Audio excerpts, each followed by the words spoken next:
I'm glad to be with you, Jeremy Graves. I guess I should say Dr. Jeremy Graves or Dr. Reverend Jeremy Graves, or there are probably some other titles in there as well.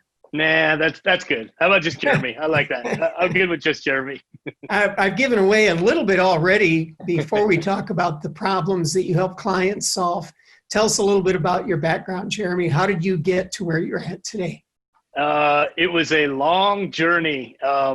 It's funny when people talk about, they started and their trajectory looks like this. Mine looks a little bit more like that. And the process of that was learning a little bit about myself and then going back to school and getting some more education and then taking that education and actually applying it in my life. So I have a doctorate in transformational leadership.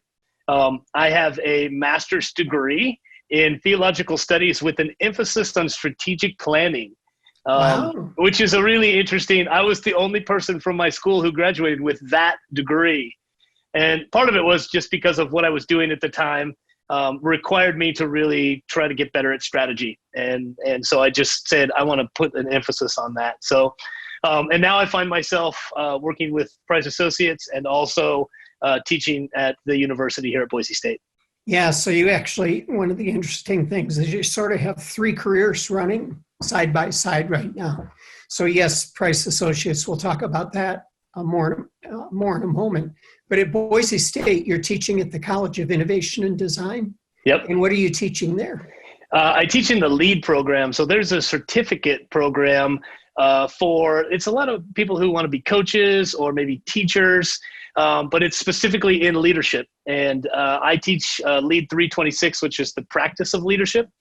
And partly what I do is introduce our students over the semester to about 8 different ways at looking at leadership. And then we actually have them go out and try it. We actually say, try it on for size, see how it works for you. And the final assignment that they have to do is they actually take that, their learnings in, and then they have to kind of write a reflective paper on what they learned about their own leadership throughout the semester. So for me, it's a lot of fun. It keeps me around young people, which I enjoy. Yeah. And if we talk about your teaching in schools, we'd spend all of our time on that because you've got a lot of different, very interesting experiences.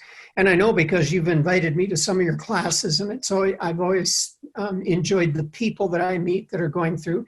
You've taught it in a doctoral program, and I've always enjoyed meeting those folks. So that's one career, Price Associates. Then the third one is that you've just recently started a new church. So tell us a little bit about that. Yeah, so we decided what better time to start a church than in the middle of a nationwide pandemic and crisis. We had always felt called to this part of our community here in East Boise where we live, and it took a little while to get there, but God opened the door for us to start a church. So in January we started a church, River Hills Vineyard Church.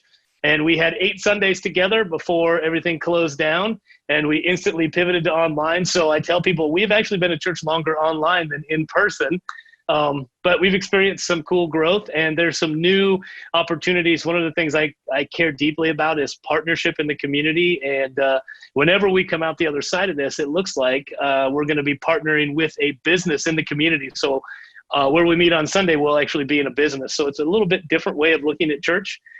But it's super fun and something I do with my wife and my family.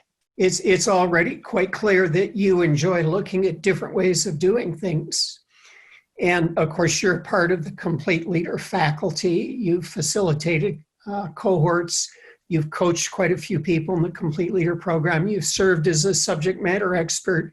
And I know that you have a particular passion. You already mentioned around leadership, but in particular, you focused a lot on intergenerational leadership. So tell us what that means and why that's relevant to a business. Yeah, so this is the first time in history that we can track 5 generations in the workplace. It's not the first time that we've had it, of course, but the first time that we're tracking it and we're seeing trends. And I started researching this in 2010 because I started to see teams that actually in a lot of ways they were siloing instead of working together. And so I started researching intergenerational teams through the lens of how do we build bridges instead of continuing to create silos. And part of what that looks like is we go into organizations and we work with what may be perceived as generational pain points. which is oftentimes just we communicate differently, we look at things differently, and our upbringing or what we call our defining moments, they can shape how we see the world. And so it's learning to use what we call appreciative inquiry in working with teams. It's something I love to do, is to come in and to say, how do we build a cohesive team together?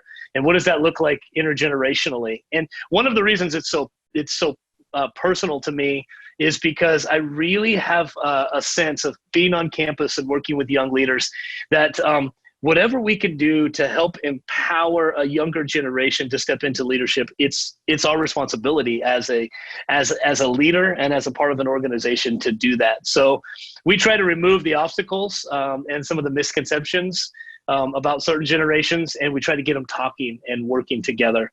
And it's been really fun to be able to do. And I'm working right now on some new work around the newest generation that's emerging, this iGen. And there's a lot happening there. So that's kids born between 1995 and 2012. Yeah. They're entering the workplace. They were born in the time of the internet. The internet, yeah. 95 was when the internet kind of. So let's back up just a second, because I know you've published. You're working on that book now, but you've published a book previously. So tell us about your first book. Yeah. So the first book was called Empower, Promote, Launch, Repeat. How to create a culture of generational leadership using 4 core strategies. And what core is an acronym for how collaborative is your organization, how clear are your objectives, how do you raise up in your organization, and then 4th, how do you empower within your organization. And so for me, I looked at this idea of intergenerational teams, and I said, how do we get teams collaborating? How do we make sure that our objectives are clear so that people from different generations who see work differently can actually make sure that they understand things clearly? And then what kind of succession plan do we have in place as we're raising up the next generation of leaders? And then how do we also empower them to have a voice in the organization? So that's what started the research for me. Yeah, so this is going to be a bit of a trick question, but which generation are you helping leaders fix? We don't fix generations. I would say we try to understand generations. And believe it or not, Ron, one of the generations that I spend a lot of time working with are those nearing retirement in organizations. And part of the reason for that is to help them understand that though a generation is coming up in the workplace that is actually working differently, they're not worse. The company isn't going to close tomorrow. They think differently, they respond differently, and they lead differently. And so I spend a lot of time actually working with individuals who are nearing retirement. And I would say then the other half of it is with young emerging leaders who are just starting to engage. Yeah, and I know that the book that you're working on right now, as you said, is about this new emerging group of leaders.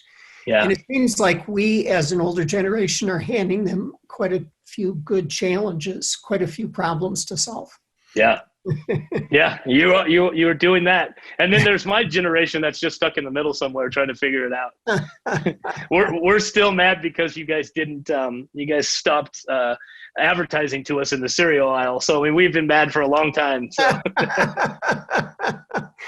So the problems that you help clients solve have to do with the way that they understand each other and the way that they think about leadership. Is there anything else that you can tell us about the kinds of problems that you help clients solve? I think communication is a big one. I really have come to trust the assessments that we use at Price Associates through Target Training International and TTI, just the work that those assessments do. So I enjoy doing even some work with small teams. I've worked with boards a lot recently. I've been working with a lot of nonprofit boards. And then also one-on-one coaching, both for those who are thinking about succession planning and those who are just entering and engaging into the workplace. Great. That's great.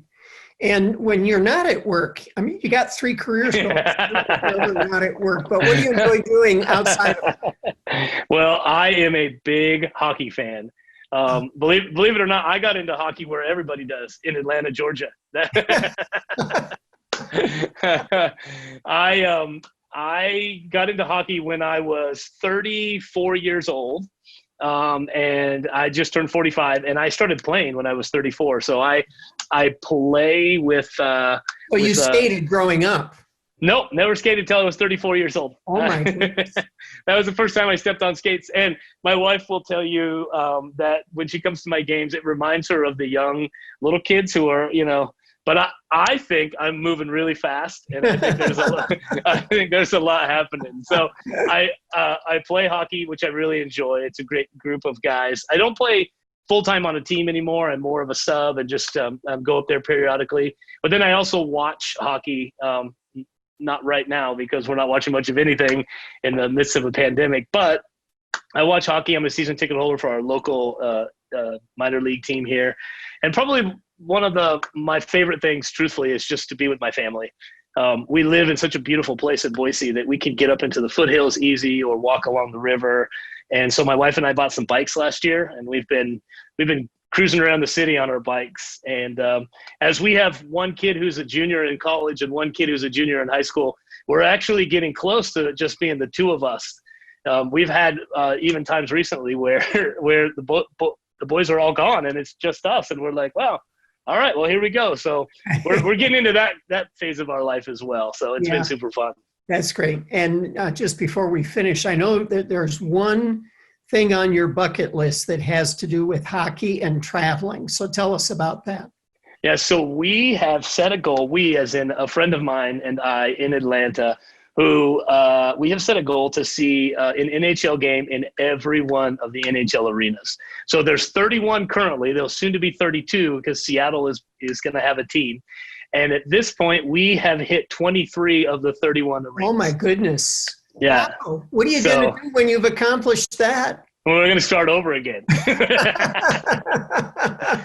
we'll go back to the ones that we really enjoyed. Let's put it that way. Yeah. Well, Jeremy, we've really enjoyed you being a part of the team, and you've done a terrific job in the Complete Leader program as a facilitator and coach and subject matter expert. And we're just really glad for what you bring to our team in the way that you get us to look at things in a little different way than we would if you weren't there. Well, thanks. I appreciate that. It's great to be a part.